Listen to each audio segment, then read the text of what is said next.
केंद्रीय गृह मंत्री अमित शाह छत्तीसगढ़ पहुंच गए हैं। इसी साल की बात करें तो ये शाह का तीसरा छत्तीसगढ़ दौरा है। वैसे तो अमित शाह शनिवार को ऐतिहासिक बस्तर दशहरा में शामिल होंगे, लेकिन जानकार मान रहे हैं कि शाह मार्च 2026 से पहले नक्सलियों के ताबूत में आखिरी कील ठोकने आ रहे हैं।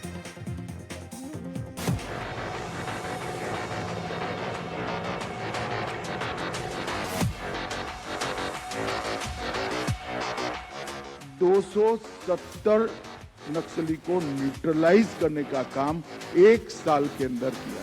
290 मारे गए क्योंकि उनके हाथ में हथियार।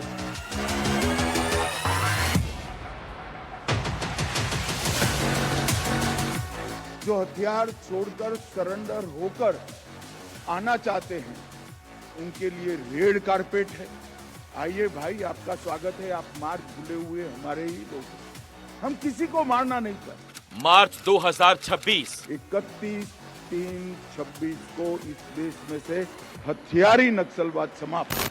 ये वो डेडलाइन है जो केंद्रीय गृह मंत्री अमित शाह ने नक्सल के खात्मे के लिए तय की है। छत्तीसगढ़ के साथ साथ देश को नक्सल मुक्त करने के लिए शाह ने सिर्फ तारीख ही तय नहीं की, बल्कि तय समय या उससे पहले ही नक्सल का समूल नाश हो, इसके लिए वो लगातार कवायद कर रहे हैं।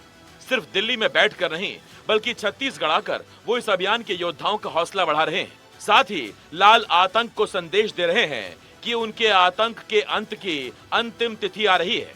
इसी कड़ी में शाह एक बार फिर छत्तीसगढ़ आए हैं। इसी साल की बात करें तो ये शाह का तीसरा दौरा है। इससे पहले 5 अप्रैल 2025 को शाह बस्तर पंडू में शिरकत करने आए थे। 22 जून 2025 को LWE की समीक्षा की। राज्यों के पुलिस प्रमुखों से शाह ने मुलाकात की। 3 अक्टूबर 2025 को शाह रायपुर पहुंचे, जहां बस्तर दशहरा में शामिल होंगे। आइए अब आपको शाह का पूरा शेड्यूल बताते हैं। सुबह 11 बजे शाह जगदलपुर के लिए रवाना होंगे। दोपहर 12:10 पर अमित शाह दंतेश्वरी माई के दर्शन करेंगे। दोपहर 12:35 पर सिरहा सार भवन के कार्यक्रम में शाह शिरकत करेंगे। इसके बाद बस्तर दशहरा में शामिल होंगे। दोपहर 3:15 बजे तक वो जगदलपुर में ही रहेंगे।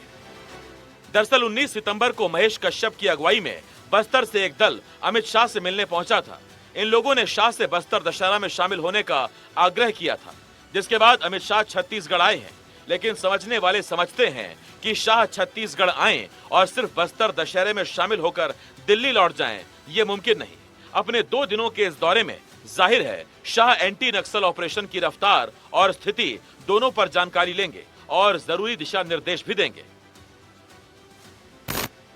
शाह रायपुर पहुंचे तो उनका भव्य स्वागत हुआ, लेकिन सुरक्षा बलों ने भी शाह के दौरे को लेकर स्वागत की तैयारी कर ली थी। शाह के दौरे से ऐन पहले बीजापुर जिले में कुल 103 नक्सलियों ने सरेंडर कर दिया। इनमें 49 नक्सलियों पर कुल 1 करोड़ 6 लाख रुपए का इनाम का ऐलान था। सरेंडर करने वालों में DVCM, PPCM, ACM जैसे पदों पर बैठे नक्सली शामिल थे। ऐसे में ये जानना बहुत जरूरी है कि कुछ ही दिन पहले अमित शाह ने कहा था कि नक्सली सरेंडर करें तो हम उनके लिए रेड कारपेट बिछाएंगे, लेकिन अगर वो आतंक के रास्ते पर कायम रहते हैं तो उनसे वैसे ही निपटा जाएगा। हमारी सरकार की नीति है, जो हथियार छोड़कर सरेंडर होकर आना चाहते हैं उनके लिए रेड कारपेट है। आइए भाई, आपका स्वागत है। आप मार्ग भूले हुए हमारे ही लोग हो।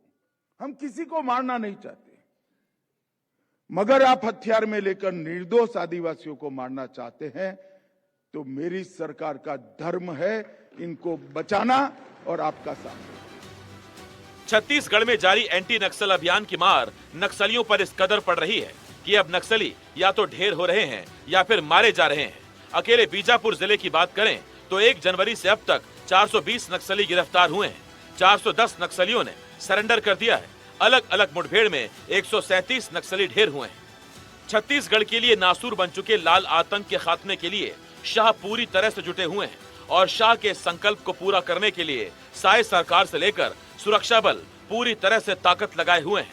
ऐसे में अब सवाल ये उठ रहा है कि क्या शाह इस बार के दौरे में नक्सलियों के ताबूत में आखिरी कील ठोकने आ रहे हैं। Bureau report, NDTV, Madhya Pradesh, Chhattisgarh.